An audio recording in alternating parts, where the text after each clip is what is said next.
올해도 여전히 2025년 사순절을 맞이했습니다.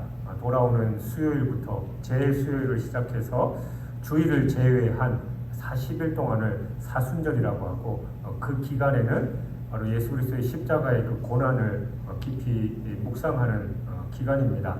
그래서 올해는 특별히 예수 그리스도 주님께서 느끼셨던 그 심적인 고난 또 고통에 대해서 우리가 좀 사순절을 맞이해서 그렇게 묵상하려고 합니다.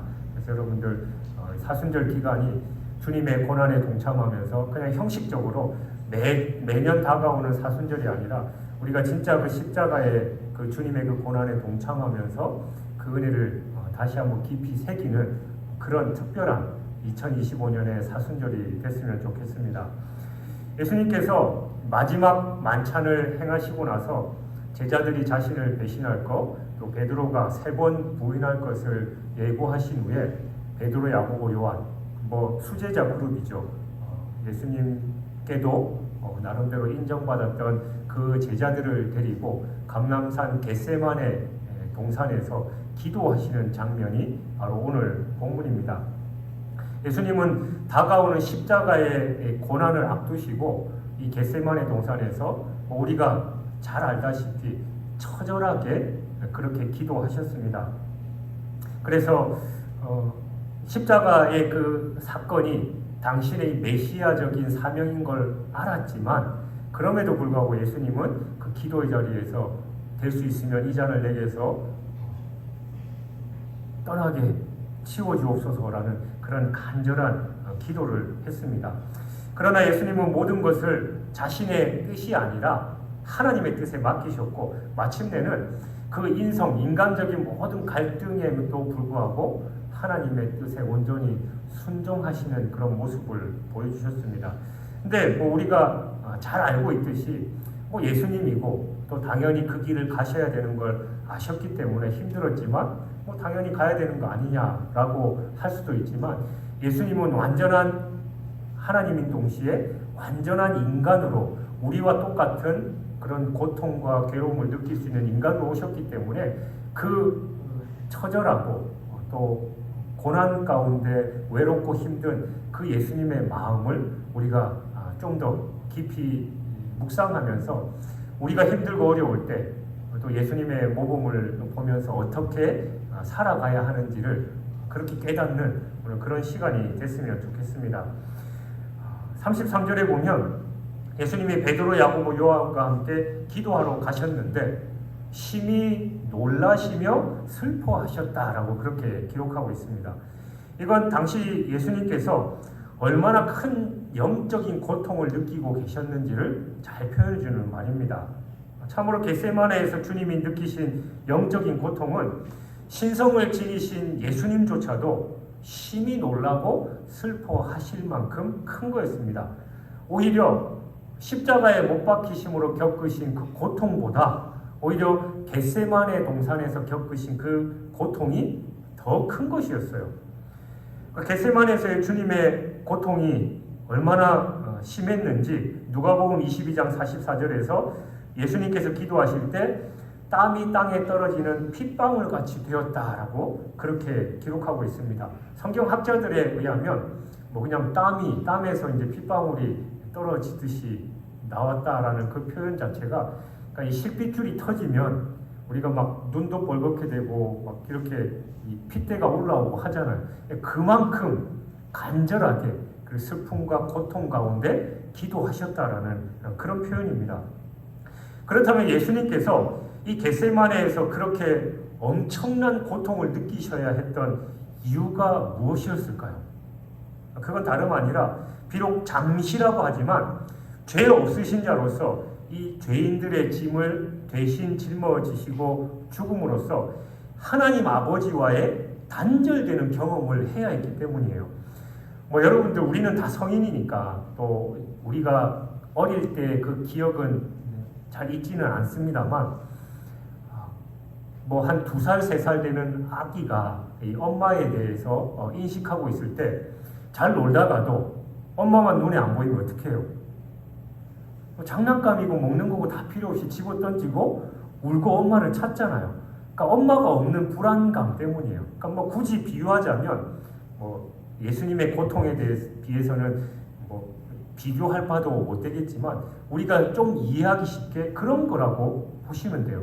하나님과의 늘 관계를 맺고 사셨던 예수님께서 십자가의 죽으심으로써 잠시라도 하나님과의 완전히 단절되는 그 자체가 어마어마한 고통이었다라는 겁니다.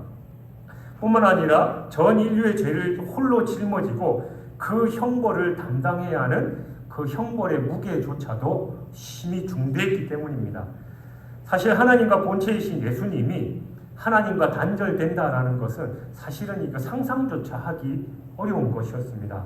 따라서 그것이 현실로 다가오게 된 지금 주님이 느끼셨던 그 고통은 이루 형용할 수 없는 것이었습니다. 거기에다가 전 인류가 받을 그 저주를 홀로 담당해야 했으니까 그 고통이 얼마나 컸겠냐라는 겁니다.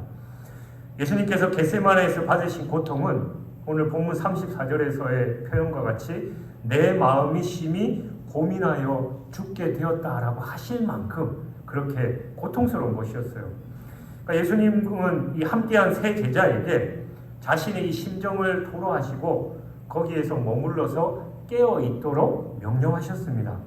그러니까 예수님의 말씀을 듣고서 그들이 어떤 반응을 보였는지는 뭐 우리가 정확히 말하기는 어렵지만 이 사태가 매우 심각하고 급박하다라는 사실을 뭐 그들도 직감했을 거 아니에요. 예수님의 표정이나 그 말투를 보고는 뭐 언제 어떤 상황에서도 흔들림 없이 침착하셨던 예수님께서 그토록 이 고뇌하시는 모습은 제자들도 여지껏 본 적이 없었습니다. 그러므로 그들은 예수님의 명령에 순종해서 깨어 있으면서 만일의 상황을 대비해야만 했습니다. 만일 그들은 주님의 신상에 어떤 변화가 생긴다면 주님을 위해서 죽기를 각오도 해야 했습니다.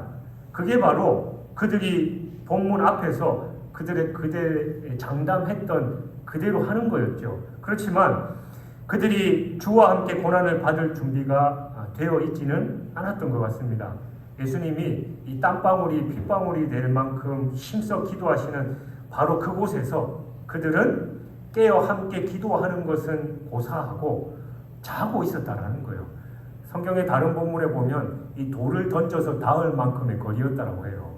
뭐 흔히 우리가 일반적으로 야구 선수나 되는 사람들이 힘차게 던져가지고 뭐 몇백 미터 가는 게 아니라 그냥 살짝 던져서 닿을 거리면 그저 뭐 본당 저기서 끝까지도 안 될 그런 거리죠. 예수님이 여기서 그 처절하게 기도하시는 그 기도의 소리를 다 듣고 있었을 텐데 분명히 예수님이 당부하셨음에도 불구하고 제자들은 저 가까운 거리에서 자빠져서 주무시고 계셨으니 예수님의 그 심정이 어땠냐라는 겁니다. 여러분, 우리 성도들 중에도 영적 상태가 이 본문의 제자들과 유사한 분들이 많이 있습니다. 예수님의 고뇌와 싸움이 마치 내 문제와는 상관없는 일인 것처럼 그냥 구경만 하는 사람들이 신앙생활을 하면서도 많이 있어요.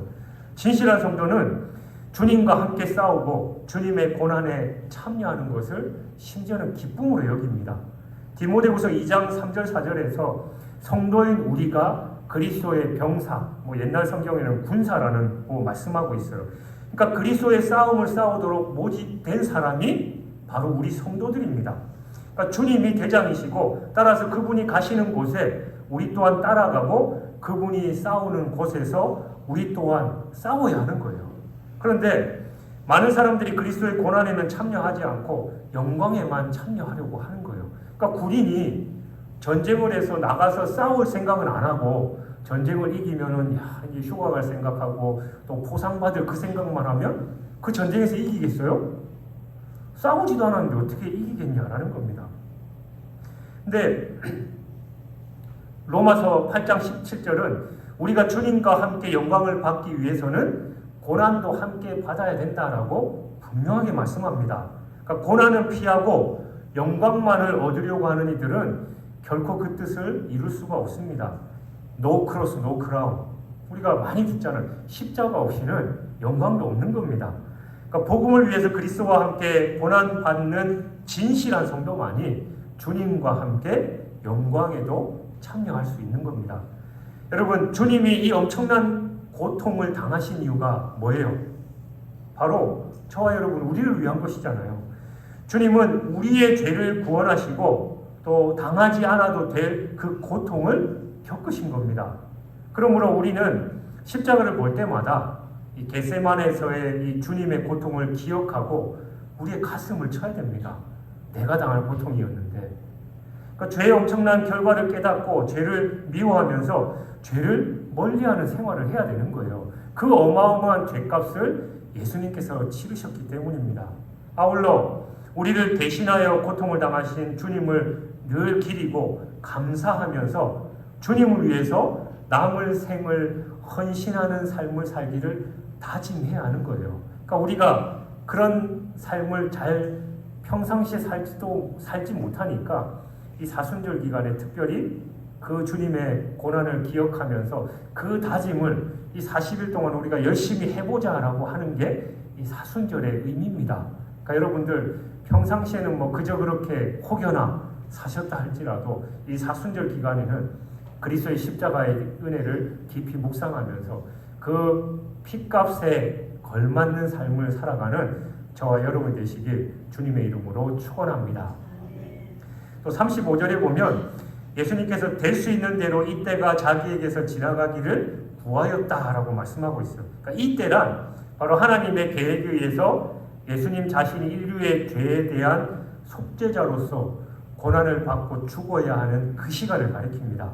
그러니까 그분은 하나님 아버지의 계획이 무엇인지를 상세히 알고 계셨기 때문에 가능하다면 이때가 자신에게서 지나가기를 기도하셨던 겁니다. 또한 예수님은 자신이 이 땅에 오신 목적을 그 누구보다도 정확하게 알고 계셨습니다. 하지만 그 아들인 예수님을 우리를 위한 화목제물로 보내셨고 또 예수님 자신도 이 사실을 알고 있었지만 이 일이 너무나도 큰 고통을 수반하는 것이기에 인성을 지니신 예수님으로서는 할 수만 있다면 그 일을 피하고 싶으셨던 거예요. 하지만 그분이 하나님의 계획과 목적에 배치되는 것은 무엇이든지 즉시 포기하고 아버지의 뜻을 따르셨습니다. 우리는 고뇌와 슬픔을 안고 기도하시는 예수님에게서 참으로 위대한 기도자의 모습을 보게 됩니다. 그분은 하나님께 대한 개인적인 이 바람은 있지만 하나님의 계획과 뜻을 아셨기 때문에 더 이상 자신의 생각을 고집하지 않으셨습니다. 이와 같이 하나님의 뜻이 무엇인지 아는 기도자가 바로 진정 위대한 기도자입니다. 이것은 또한 응답받는 기도의 비결이기도 해요. 그러니까 하나님의 계획과 뜻도 모르고 자기가 원하는 것만을 주시도록 고집하는 사람들은 그들이 철야를 하고 며칠간 금식 기도를 하면서 간절히 구할지라도 사실은 응답받기가 어렵습니다. 기도란 하나님의 약속에 대한 신뢰를 전제로 우리의 믿음을 표현하는 한 방법입니다. 따라서 우리가 맡겨놓은 거 달라는 식으로 하나님께 우리가 원하는 것을 주시도록 재촉하는 기도는 해서는 안 되는 거예요. 기도에 대한 약속들은 우리를 향하신 그분의 사랑과 은혜이기 때문에 겸손한 마음으로 하나님의 은총을 구하는 그 자세로 해야 합니다. 하나님의 뜻을 알고 기도하는 사람이 위대한 기도자이고 또한 그것이 응답을 신속히 받는 비결임을 깨닫고 그로 인해서 다 능력 있는 그런 기도의 사람이 되시길 주님의 이름으로 축원합니다. 또 36절에 보면 예수님께서는 하나님께 자신의 원하는 것을 아뢰는 후에 모든 처분을 아버지의 뜻에 맡기셨습니다. 하나님께는 모든 것이 가능하다라는 그 표현에 의해서만 판단한다면 예수님의 희생을 통하지 않고서도 하나님께서 인류를 구원하실 방법이 사실은 있었던 걸로 보여요. 하나님께서는 모든 것이 가능하기 때문에 예수님이 굳이 십자가에 죽지 않더라도 인류를 구원할 수 있는 방법이 있다라고 생각할 수 있잖아요. 그러나 하나님이 태초에 인류 구원의 방법으로 정하신 것은 바로 예수님의 십자가 희생을 통한 것이었습니다. 그리고 하나님은 당신 자신에 의해서 또 이 말씀과 언약에 대해서 신실하시기 때문에 설령 하나님께서는 모든 것이 가능하다 할지라도 예수님의 구속 사역을 통한 인류 구원의 계획을 바꿀 수는 없었던 거예요. 이미 그렇게 계획하셨기 때문입니다. 따라서 인류 구원은 하나님의 그러한 구원 계획에 대한 예수님의 순종 여부에 달려 있었던 겁니다. 즉 인류 구원의 유일한 방법은 예수님이 이 하나님의 뜻에 순종해서 인류를 대신해서 십자가를 지고 죽으시는 것이었습니다. 예수님도 이 사실을 너무 잘 알고 계셨죠.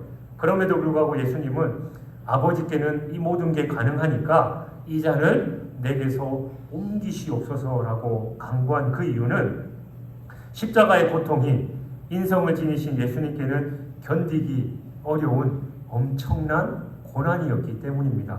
하지만 예수님은 자신의 뜻을 고집하지 않고 아버지의 뜻에 전폭적으로 따르겠다라고 하셨습니다. 즉 주님은 자신의 뜻에 자신의 뜻을 굴복시키는, 하나님의 뜻에 자신의 뜻을 굴복시키는 그런 기도를 드린 거예요. 우리는 여기서 가장 위대한 기도, 또 가장 올바른 기도가 무엇인지를 알 수 있습니다. 그건 많은 시간을 들여서 하는 기도도 아니고 많은 말로 하는 기도도 아닙니다. 그건 소리가 크거나 미사여구라든지 성경적이고 신학적인 용어들을 많이 들어서 쓰는 그런 기도도 아니고 모든 것을 완벽하게 갖춘 기도실에서 드리는 기도도 아닙니다. 우리 주님께서 보여주신 것처럼 가장 위대한 기도는 하나님의 뜻에 자기 자신을 철저하게 굴복시키는 겁니다. 혹자는 기도의 내용보다는 응답이나 결과에 더 큰 무게를 두기도 해요. 물론 응답이 중요한 것은 사실이지만 하나님의 뜻과 무관하게 이루어지는 일들도 적지 않게 일어나는 것이기 때문에 이게 절대적인 가치 기준이 돼서는 안 됩니다. 우리가 흔히 기도에 대해서 판단할 때 그 기도가 응답됐냐 안 왔냐에 따라서 판단하는 경우가 많아요. 그래서 기도가 응답됐으면 그 기도는 하나님께서 기뻐하시는 기도고 바른 기도라고 우리가 생각하고, 그 기도가 응답되지 않으면 하나님의 뜻이 아니다라고 생각하고 쉽게 포기하는 경우가 많다라는 겁니다. 근데 여러분, 하나님의 뜻이 아님에도 불구하고 응답된 기도 중에 대표적인 내용이 구약에 있잖아요. 이스라엘 백성들이 왕을 하나님께 달라라고 그렇게 요청했는데 하나님의 뜻은 그게 아니었죠. 근데 하나님께서 그대로 들어주셨어요. 결국 그게 그들에게 축복이 아니고 올바른 기도의 응답은 아니에요. 또 반대로 모세가 광야 40년 동안 살아가면서 하나님께 기도 안 했을까요? 내 인생 이제 끝났으니까 40년 동안 그냥 쭉 살아가면서 10년 해보니까 안 되는 거니까 그냥 나는 이렇게 이 광야에서 죽나 보다라고 생각하면서 그냥 막 살았을까요? 그는 성경에 기록되어 있지 않지만 40년 동안 꾸준히 기도했을 겁니다. 다른 사람들이 보면 그 기도는 응답받지 않은 거죠. 그러나 하나님의 때가 됐을 때 하나님은 하나님의 방법으로 응답하셨듯이 우리가 기도에 대해서 응답만이 무조건 답이다라는 착각을 벗어야 됩니다. 하나님의 뜻에 합당한 기도를 해야 되는 거예요. 그래서 우리는 늘 기도의 자리에서 하나님의 뜻을 물어야 되고, 내 생각과 다른 하나님의 뜻이 묵상되고 말씀을 통해서 응답되는 것 같을 때 그걸 애써 무시하는 게 아니라 하나님의 뜻이 맞는지를 우리가 더더욱 확인한 다음 맞다면 철저하게 자신을 내려놓고 순종해야 하는 겁니다. 나의 뜻을 하나님의 뜻에 굴복시키는 게 바른 기도입니다. 바울은 아시아의 사역을 위해서 오랫동안 준비하고 기도했지만 하나님의 뜻은 아시아가 아니라 유럽에 있었던 거예요. 그래서 그때 바울의 기도가 응답되고 아시아에 갔으면 오늘날 우리 대한민국의 모습도 달라졌을지도 모르겠습니다만 어쨌든 하나님의 뜻은 유럽에 있었습니다. 그래서 우리의 기도가 나의 원대로 마옵시고 아버지의 뜻대로 되기를 원하나이다 라는 그런 기도가 되어야 바른 기도입니다. 또 37절에 보면 예수님께서 제자들이 있는 곳으로 들어오셔서 그들이 잠든 모습을 보신 것이 나오죠. 그들, 그러니까 베드로, 야고보, 요한은 예수님으로부터 깨어있으라라는 지시를 받았음에도 불구하고 깨어있지 못하고 깊은 잠에 빠져들었습니다. 이 광경을 바라보시는 주님의 심정이 어땠으리라 짐작이 되잖아요. 지금 주님은 십자가 대속이라는 이 중대한 문제를 앞두고 힘겨운 영적 싸움을 하고 계시는데 제자들은 아무 근심 걱정 없이 그냥 다른 사람들처럼 잠을 자고 있으니까 그 모습을 본 예수님이 얼마나 답답하셨겠습니까? 물론 제자들의 사정이 이해 가지 않는 건 아니죠.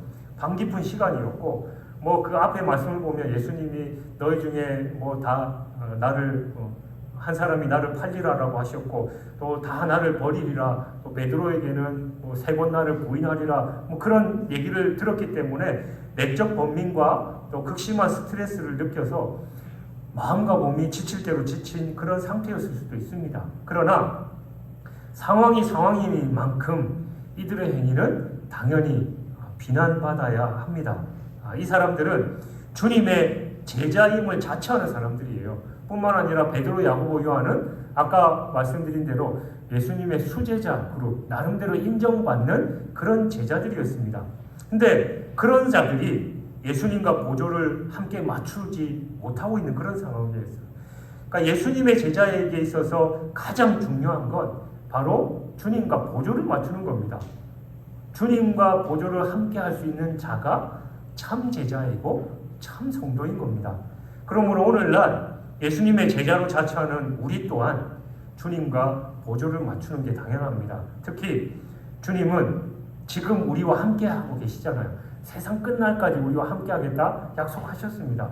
그러니까 우리가 어디에서 무엇을 하든지 간에 거기에 언제나 예수님이 함께 계십니다. 그러니까 예수님께서 주신 약속, 세상 끝날까지 함께 하겠다, 우리와 항상 함께 하겠다라는 그 약속이 있습니다. 그러므로 우리는 무엇을 하든지 이 주님과 보조를 맞추도록 힘써야 합니다. 예수님은 우리의 길과 진리와 또 생명이 되십니다. 이와 같은 사실은 우리가 그분과 보조를 함께 할 때 우리의 삶에 소망과 확신이 넘치게 된다라는 걸 알게 합니다. 그러니까 주께서 깨어 기도하신다면 우리도 깨어 기도해야 하고, 예수님이 잃어버린 영혼들을 찾고자 나가시면 우리 또한 그분과 함께 그들이 있는 곳으로 나가야 하는 거예요. 언제든지 우리는 예수님이 머무는 곳에 머물고 예수님께서 하시는 일을 해야 하는 겁니다. 우리는 말로만이 아니라 행동으로 주께서 가시는 곳이면 어디든지 따라가고 예수님께서 하시는 일이면 무엇이든지 해야 하는 겁니다. 그분과 함께 영광 얻기를 소망하면서 그분과 동일한 보조를 취하지 않는 이들은 당연히 원하는 것을 얻지 못합니다. 하나님의 약속은 예수님과 동일한 보조를 맞추는 그런 사람들이 취하는 거다라는 걸 우리는 기억해야 됩니다. 그리고 38절에 보면 한시 동안도 깨어있지 못하고 잠에 빠진 제자들에게 예수님께서 경고의 말씀을 하셔요. 깨어있어 기도하지 않는다면 시험에 들게 되기 쉽다라는 겁니다. 이건 모든 성도가 마음에 새겨야 할 경고입니다. 그러니까 우리는 마음으로 무엇을 간절히 원하면서도 육신이 약해서 이를 실행하지 못하는 경우가 허다하잖아요. 많은 성도들이 시험에 들게 되는 이유가 바로 이겁니다. 그러므로 육신의 연약함으로 인해서 시험에 들지 않기 위해서는 기도해야 합니다. 누구에게도 다른 방법은 없습니다. 육신대로 살면 반드시 실패하게 돼 있어요. 로마서 8장 13절은 너희가 육신대로 살면 반드시 죽을 것이로되 영으로서 몸의 행실을 죽이면 살리라 라고 말씀합니다. 그러니까 우리의 육신은 끊임없이 하나님의 법과는 대립합니다. 따라서 육신대로 사는 이들은 하나님의 법에 굴복하지 않는 것은 물론이거니와 하나님을 기쁘시게도 할 수 없습니다. 여러분 밭에 곡식을 심든지 꽃이든 뭘 심어 놓으면 여러분 가만히 놔두면 어떻게 돼요? 안 심어 보셔서 모르셔요? 희한하게도 잡초들이 무성하게 되잖아요. 여러분이 잡초 심은 것도 아니고 가만히 놔뒀는데 내가 원하는 꽃은 잘 자랄 거는 둘째치더라도 내가 뭔가를 안 했으니까 그대로 있는 건 이해가 되는데 잡초나 뭐 쓸데없는 풀들이 안 자라야 되잖아요. 근데 자라요. 이게 자연의 원리고 신앙의 원리이기도 합니다. 우리가 말씀 안 읽고 기도 안 하고 그냥 가만히 있으면 우리의 신앙이 그냥 그 상태로 유지될 것 같은데, 악한 영은 잡초를 심고 또 우리를 넘어뜨리려고 하기 때문에 본전치기만 하려고 해도 계속해서 잡초 뽑아줘야 되고 그 밭을 일궈야만 그 현 상태가 유지된다는 걸 우리는 기억해야 됩니다. 우리가 자신의 마음이 가는 대로 또 감정이 이끄는 대로 따라가게 버려두면 안 되는 이유가 바로 그거예요. 이게 곧 파멸을 자초하는 일이고, 이렇게 사는 사람은 그 누구도 하나님께 인정을 받지 못합니다. 우리가 힘써 추구해야 할 것은 바로 영적인 욕구입니다. 영이 원하는 일을 하고 성령이 이끄시는 대로 따르면 그 삶이 바로 성공과 또 미래를 보장받는 겁니다. 육신을 상전으로 모시고 육신이 이끄는 대로 따라가면 아무것도 얻을 수 없습니다. 그 결과는 고작해야 허무와 절망뿐입니다. 육신적 요구는 언제든지 하나님의 법과 대립되는 것이기 때문에 이것을 따르는 사람에게는 어떤 종류의 희망도 존재하지 않습니다. 영의 생각을 외면하고 육신의 요구에 충실하게 힘쓰는 사람들은 바로 이걸 깨닫고 회개하고 돌이켜야 됩니다. 육신의 생각에 지배되는 사람들은 도래하는 하나님 나라를 위해서 아무것도 준비하지 않으며 또 종말과 심판이 있다는 사실조차도 의식하지 못한 채 사는 게 보통입니다. 영의 생각에 지배되는 사람들이 늘 깨어 기도하면서 이때를 위해서 준비하는 것과는 완전 대조적입니다.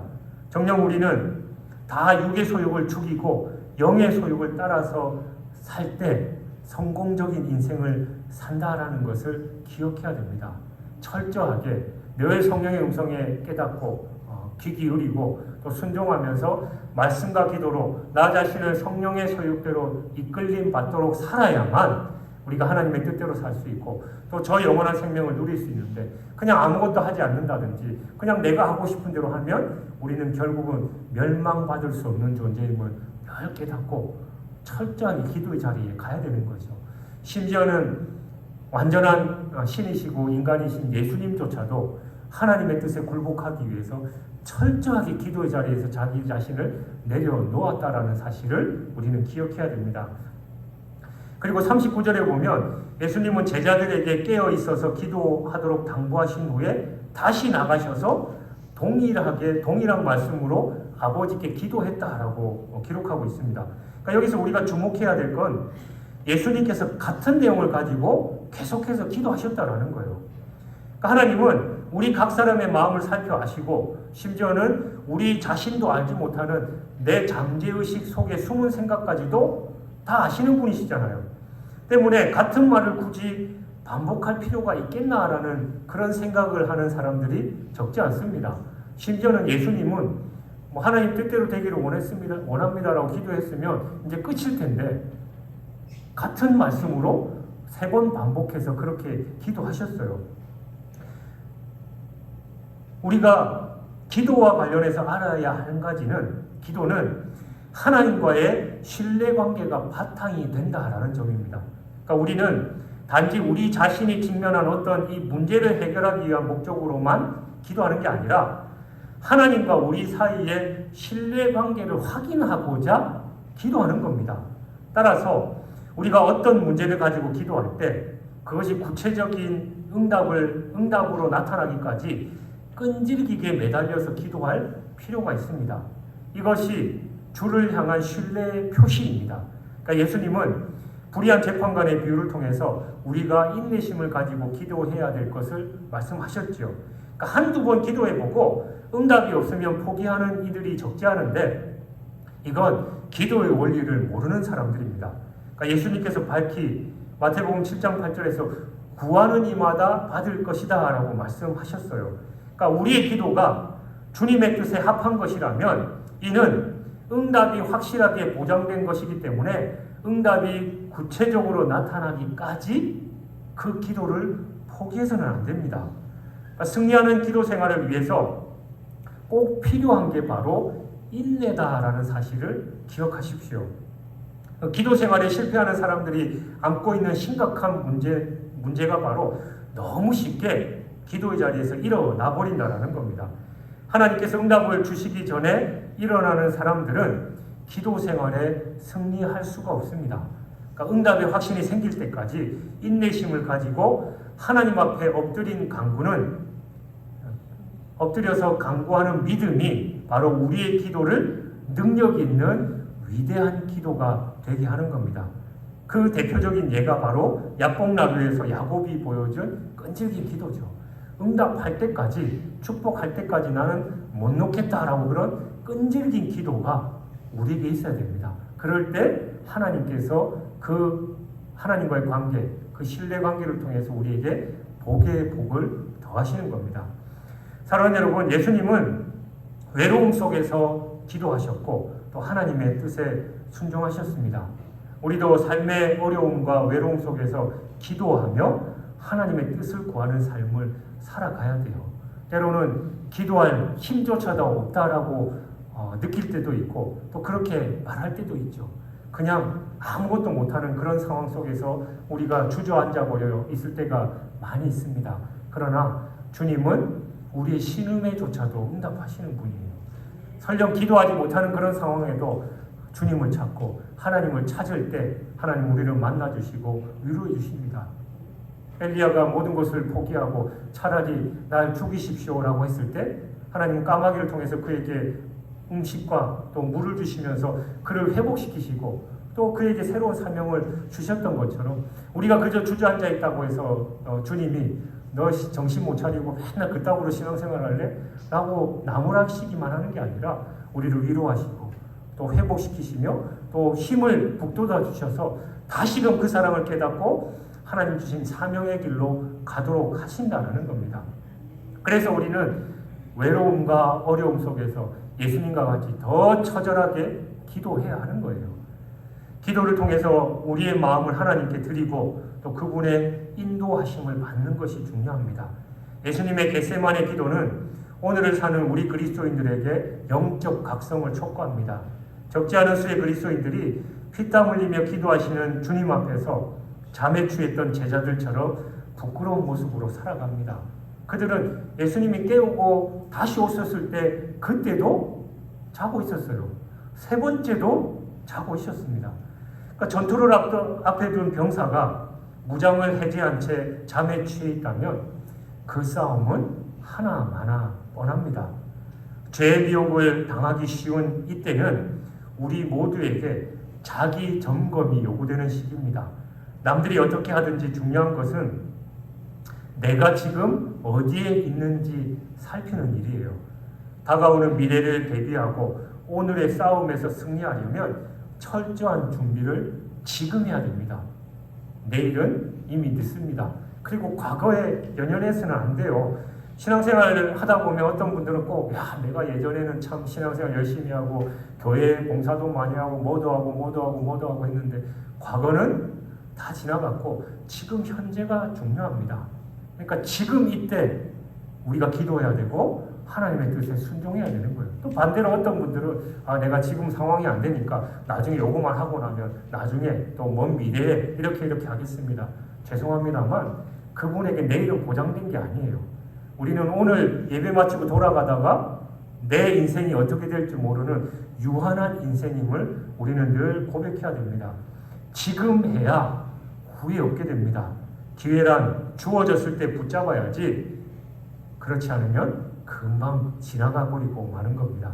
지금 기도의 자리에서 하나님의 뜻을 깨닫고 순종해야 돼요. 나 지금 힘드니까 하나님 나 건드리지 마세요. 내가 조금 괜찮아지면 그때 할 테니까 건드리지 마십시오. 이게 아니라 지금 해야 되는 거예요. 지금 아니면 기회가 없습니다.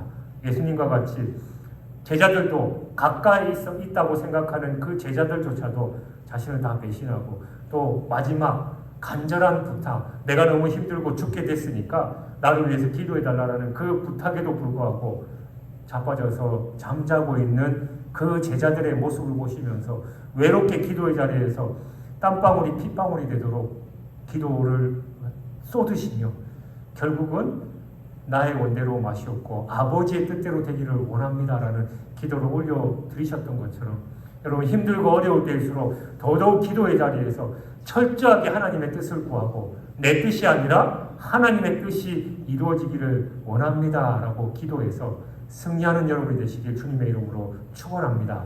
그래서 이 사순절 기간 기도로 승리하고 예수님의 그 고난에 동참하며 승리하는 저와 여러분이 되시길 주님의 이름으로 축원합니다.